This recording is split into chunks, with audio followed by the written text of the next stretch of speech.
What makes a business successful?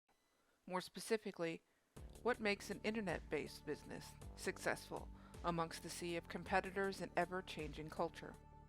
Today we are specifically looking at two competing websites, Twitch and the newer arrival, Kick. Both of these are websites so popular they have also spawned accompanying apps. Each have a similar purpose, that purpose being streaming. Streaming, while not exactly a new concept, has skyrocketed in use and popularity over the past 10 years. While the initial focus and viewership all leaned heavily into the gaming community, streaming is now incredibly varied, showcasing everything from gaming to open floor political debate. There is no debate, however, that streaming has become part of mainstream culture. The question is, will that carefully carved piece of culture remain, or is it destined to fail? There are several factors to consider when looking into that question, including statistics, trends, and more importantly, we should look at a historical example of a new business coming into an established industry supposedly to make a positive change, only to crash and burn. The best example of this phenomenon happening is Blockbuster versus Netflix.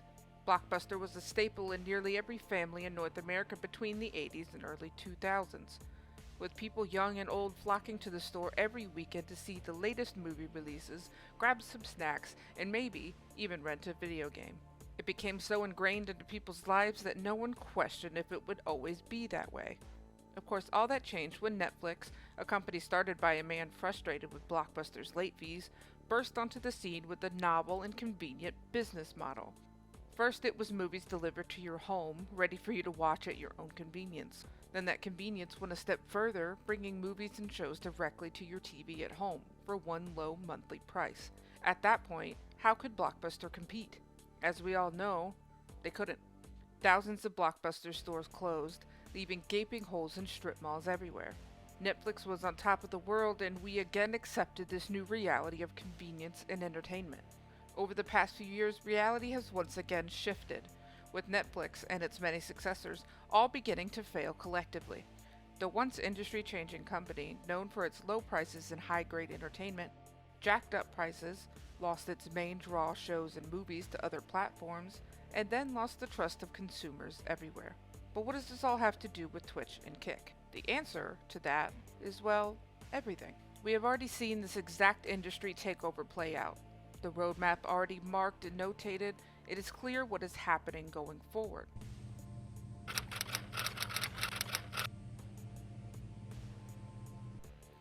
Twitch officially launched in June of 2011. Since that launch, it has grown and now attracts more than 35 million unique visitors a month. It offered people with unique skills and captivating personalities a platform to share those attributes and even get paid to do so. It was a platform that launched superstars and could even influence the popularity of newer released video games. The company took in billions and shared that wealth to its creators. With all that positive, what went wrong? Leaving an opening for the launch of a major competitor.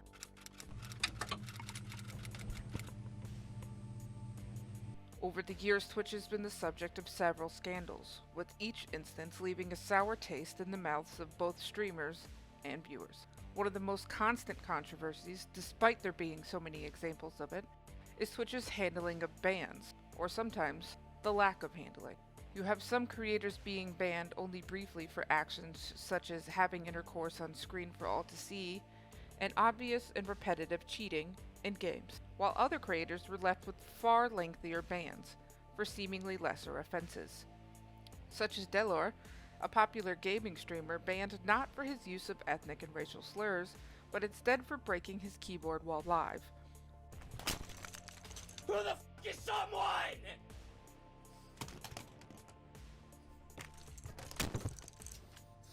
He would intentionally break cheap or already broken keyboards when a game didn't go his way, Twitch apparently labeling the stunt as self-harm. There are also the examples of Farina and Sinsinbear. In an effort to clean up the content in general, Twitch cracked down on so-called lingerie streamers, which was an understandable move until streamers such as these were banned simply for wearing workout clothing.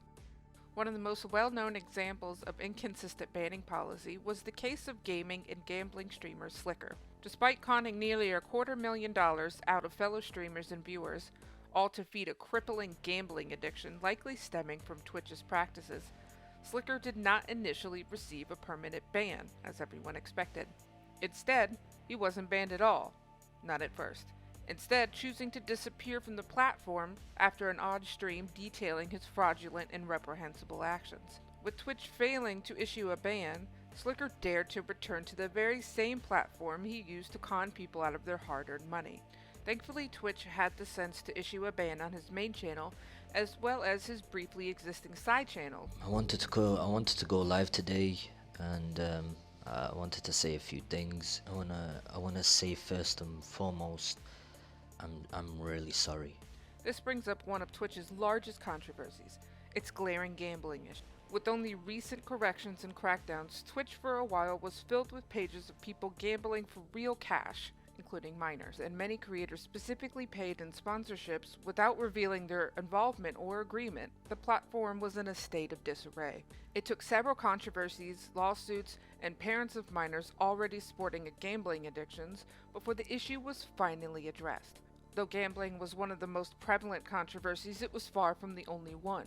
Some of those include a ring of creating a database to track underage streamers and their online activity, TwitchCon, an in-person event for creators and fans without proper security or planning, leading to a gruesome spinal injury, and allegedly spiked drinks of female creators and subsequent assaults of those creators. Honestly, I could go on and on about the improper handling by Twitch on several counts, but for the purposes of this video, I'd like to focus in on one particular issue plaguing Twitch, ultimately leading to Kick having the opportunity to rise. That issue being money.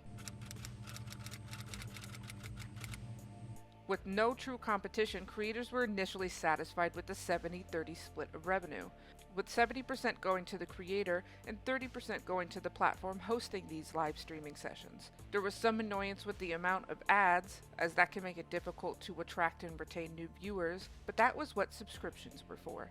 The creator got more money, and the viewer wasn't forced to sit through ads. Initially, it was at the very least fair. Then some ads became many ads, followed by short ads, adding significant length. Already annoyed with these changes, Twitch dropped another bombshell. The 70-30 split traditionally offered to partners and affiliate streamers was lowered to 50-50. Half of the income earned on the site would now be taken by the platform. When complaints about these changes naturally began piling up, Twitch offered an apparent solution: the ad incentive program. By adding several more minutes of ads to the stream, creators could begin earning some of that lost revenue back. When the response to this obviously went sour, the response from Twitch was about as logical as the initial decision was to begin with. Instead of using the extra money taken from creators to better the platform, reward its top creators, or provide extra features, they spent hundreds of thousands paying for top dollar artists to perform at their live events, including Megan Thee Stallion and Meet Me at the Altar. With all of these controversies and general dissatisfaction, it left the door wide open for an alternative. Enter Kick, a Twitch alternative marketed as a place with more standardized policy, lighter content moderation, and a far better pay structure. Kick was founded in October of 2022 and officially launched the app in March of 2023. It offered a pay structure of a 95 and 5 revenue split, with 95% going to the creator and the remaining 5% going to the host itself. While certainly a generous split, is that a sustainable model? A streaming service is typically valued by its investors, ads, and viewer subscriptions. With Kick, however, not yet offering ads to get ad revenue, it relies solely on viewer subs and investor money to function. That is a big ask considering the 95-5 split. Ad revenue is expected to be eventually added to help supplement that cost, but the question is, will any company be willing to air their ads on this new platform? The answer to that is far less clear. The reason for many of the crackdowns and policy changes on Twitch were to make a better environment for its users, but more importantly, they were changes to help keep the business of advertisers on the platform. So, will ad revenue be added to Kick? To answer that, we need to do a deeper dive on the content and general environment on Kick. First is the sign up page. You declare your username, which could be taken if another streamer requests it, even if you signed up with it first, as well as the other standard questions of a password and your age. Do you have to do anything to prove your age for this site with some questionable content that we'll get into in a moment? No. You just select your age, click that you agree to the terms of service, and you're all set. With those terms of service, I'd like to point out a few things that will be incredibly relevant. First, I took screenshots of each thing I was agreeing to before submitting my acknowledgement. Whether by a fluke or design, after taking the screenshots, I wasn't able to move forward. There was no error message, but even after clicking submit, nothing would happen. Ultimately, I had to open an incognito window, go through the process all over again, and without the step of taking screenshots, I was allowed to proceed. But within these user agreements were sections on adult content, drugs, nudity, hate speech, hateful or illegal content, this including third-party content such as copyrighted materials, including shows, movies, and sporting events. That all seems pretty clear and is quite standard, yet the moment you complete your sign-up process, you are brought to a homepage displaying every single form of content that was listed. There are blatant copyright violations, with people streaming full shows and movies for hours on end, obvious and featured adult content and nudity, minors sexualizing themselves and others, including this disabled 17-year-old streamer offering to trade twerking for new subscribers. Despite the streamer themselves being a minor, there is an age check before entering the stream, again requiring no proof of age, only needing the click of a button. Even if the age check stopped a minor, which it doesn't, they can still see all of the previews of featured streamers right on the front page. What happens if you see any of this content and want to report the adult content, inappropriate minors, racially questionable content, or anything else? You can't, is the answer to that question. Nowhere on the entire website or app is a report button or feature. Given this lawless land of gambling, nudity, drugs, and stolen content, who would want to stream here?